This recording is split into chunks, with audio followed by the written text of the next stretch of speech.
વિદ્યાર્થી મિત્રો નમસ્કાર. ધોરણ 9 વિષય ગણિત. ધોરણ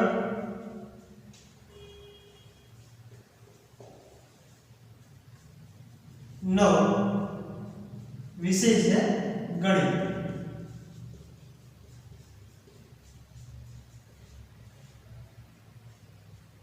એમાં વિદ્યાર્થી મિત્રો આપણે છેલ્લા લેક્ચરની અંદર સ્વાધ્યાય 12.1 દાખલા નંબર 14 જોઈ ગયા અને આપણને ખબર છે કે આપણે છેલ્લે એવું સમજેલા કે ચલો ચેપ્ટર નામ આપી દઈએ. ચેપ્ટર 12 હેરોલ્ડનું સૂત્ર. હેરોલ્ડનું સૂત્ર એમાં આપણને ખબર છે સ્વાધ્યાય આપણે સમજતા હતા સ્વાધ્યાય 12.1 એની અંદર દાખલા નંબર આપણે ત્રીજો જે છે પાઠ નંબર 1 ની અંદર ઉદાહરણ તરીકે સમજ્યા. એ દાખલા નંબર ત્રીજો સેમ ટુ સેમ છે. પાઠ નંબર 2 ની અંદર આપણે એક ઉદાહરણ સમજ્યા સમબાજુ ત્રિકોણનું અને એના પછી સમજ્યા આપણે દાખલા નંબર 4 જે હતો સ્વાધ્યાય 12.1. હવે આપણે દાખલા શરૂઆત કરી છે સ્વાધ્યાય 12.1 નો દાખલા નંબર 6. ચલો જોઈએ દાખલા નંબર 6 આપણને શું કહે છે. દાખલા નંબર 6 સમદ્વિબાજુ ત્રિકોણની પરિમિતિ. સમદ્વિબાજુ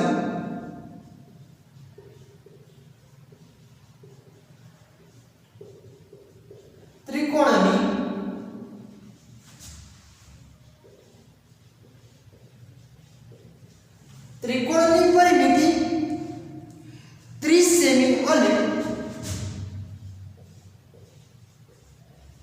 30 સેમી અને સમાન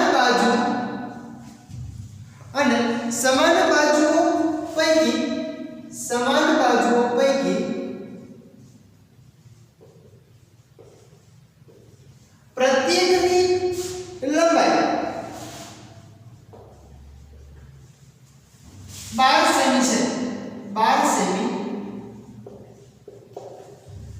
છે. તો ત્રિકોણનું ક્ષેત્રફળ શોધો. તો ત્રિકોણનું ક્ષેત્રફળ શોધો.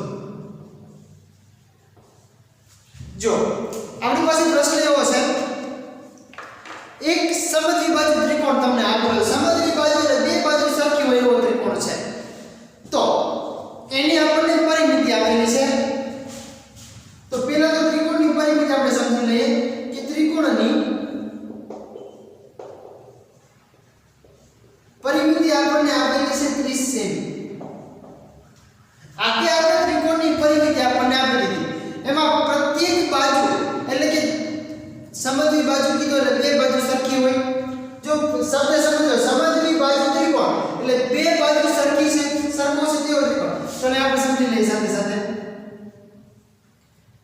આખાની પરિમિતિ આપણને આપેલી છે કેટલી 30 સેમી.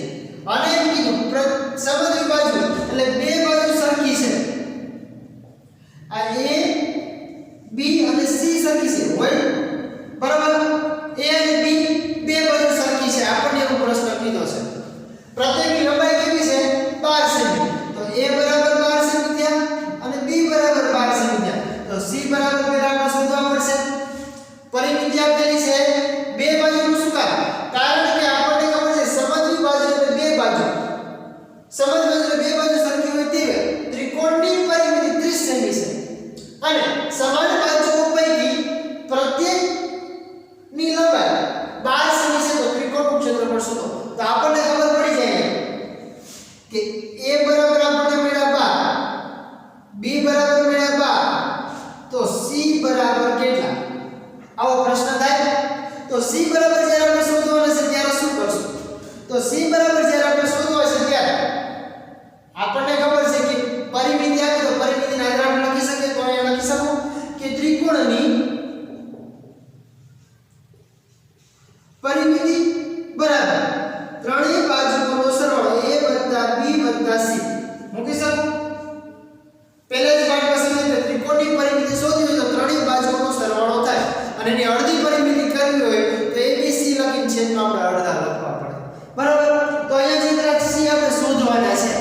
પરિમિતિ આપણને આપે છે, પરિમિતિ કેટલી છે 30 સેમી છે, તો હું કેટલા લખીશ તો કે 30 બરાબર a એટલે આપણી પાસે છે 12 વત્તા b એટલે છે 12 વત્તા c બરાબર શોધવાના છે.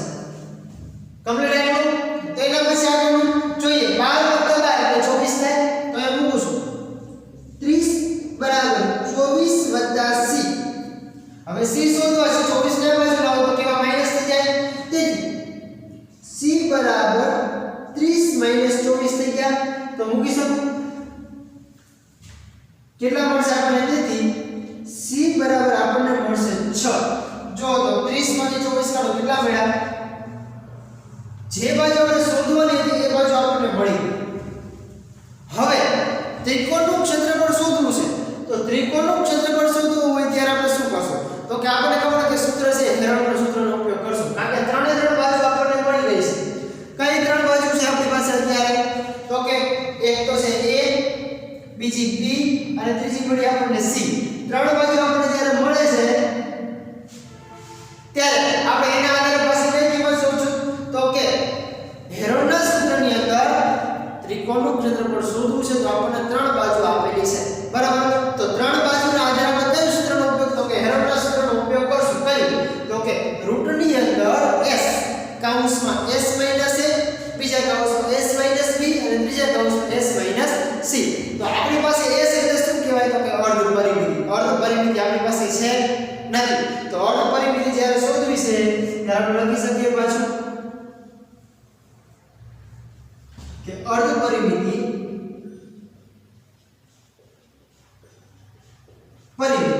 તો અર્ધ પરિમિતિ શોધવા માટે આપણે ખબર છે શું છે, તો કે s બરાબર a + b + c. ત્રણેયનો સરવાળો આપણી પાસે છે, કારણ કે ત્રણેયનો સરવાળો એટલે પરિમિતિ. તો પરિમિતિ આપણી પાસે કેટલી છે 30 સેમી છે, તો 30 સેમી આપણે સીધા મૂકી શકીએ 30/2. તો ભાગનું નામ તમને બધાને આવડે છે, 15 × 30 થાય, તેથી આપણને s બરાબર કેટલા મળે 15 મળે. તો આપણને વિદ્યાર્થી મિત્રો અર્ધ પરિમિતિ મળી પરિમિતિ જો તો કેટલી છે અર્ધ પરિમિતિ, તો કે અર્ધ પરિમિતિ આપણને 15 મળે. હવે આપણે ત્રિકોણનું ક્ષેત્રફળ શોધવું હોય તો ત્રિકોણનું ક્ષેત્રફળ શોધવું હોય તો પાછળનું સૂત્ર મૂકવું પડશે. કયું સૂત્ર છે, તો મૂકી શકીએ કે ત્રિકોણનું ક્ષેત્રફળ બરાબર s કૌંસમાં s minus a, s minus b અને s માઈનસ c. આ સૂત્રનો આપણે ઉપયોગ કરીને આપણે દાખલો ગણવાનો છે બરાબર. તો આપણને ખબર છે a બરાબર કિંમત છે આપણી પાસે, b બરાબર છે, c બરાબર છે, તો બાકીનો s છે, s બરાબર પણ કિંમત છે આપણી પાસે. તો આપણે પહેલા તો શરૂઆત કરીએ. રૂટની અંદર s એટલે મૂકવાના છે 15 કૌંસની અંદર 15 માઈનસ a એટલે 12, બીજા કૌંસમાં 15 માઈનસ b એટલે આપણી પાસે કિંમત છે કેટલી, તો કે 12, અને ત્રીજા કૌંસમાં 15 માઈનસ c એટલે કિંમત છે આપણી પાસે 6. દરેકની કિંમત આપણને મળી ગઈ. હવે શું કરવાનું, તો આપણે જેમ સમજાવ્યું કે હવે આગળ પૂછે તો કે જે બાદબાકી છે તો પેલા બાદબાકી કરી લઈએ. ચાલો 15 છે 15 ને મૂકી ગુણ્યા 15 માંથી 12 કાઢો 13 14 અને 15 3000 મૂકો ગુણ્યા 3. બીજું 15 માંથી 12 કાઢો બધે 3 ગુણ્યા 15 માંથી 6 કાઢો 7 8 9 10 11 12 13 14 અને 15 9 વધે છે. હવે કેટલા મૂકીશ, મેં મૂકી દીધા 9. હવે શું કરવાનું, તો કે જે સંખ્યાનો વર્ગ નીકળતો હોય, જે સંખ્યા આપેલી છે એનો વર્ગ નીકળતો એનો વર્ગમૂળ ક્યાં બહાર આવી જાય, તો જો એવી એક સંખ્યા છે કે જેનો જે વર્ગ છે કોઈ સંખ્યાનો, તો કે આ એક સંખ્યા એવી છે, કઈ સંખ્યા છે, તો કે 9 જે છે તો 9 નો વર્ગ નીકળે છે. જો 9 નો વર્ગ કેટલો થઈ જાય, 12 આવતો તો વર્ગ ને વર્ગમૂળ થશે તો ગુણ્યા 3 થઈ જાય બરાબર. હવે શું બાકી રહ્યું, તો કે જે સંખ્યા બાકી છે પાસે કૌંસમાં લખી રૂટની અંદર, એટલે કે 15 ગુણ્યા 3 ગુણ્યા 3. હવે જોવાનું કે એક સંખ્યા નીકળી છે, આ બે બીજા પાસે 3 છે. હવે શું કરવાનું, હવે એકી સંખ્યા એવી છે કે જેનો વર્ગ નીકળતો હોય, વર્ગ કે વર્ગમૂળ હોય નથી, તો શું કરશું, જે સંખ્યા આપણે રૂટની અંદર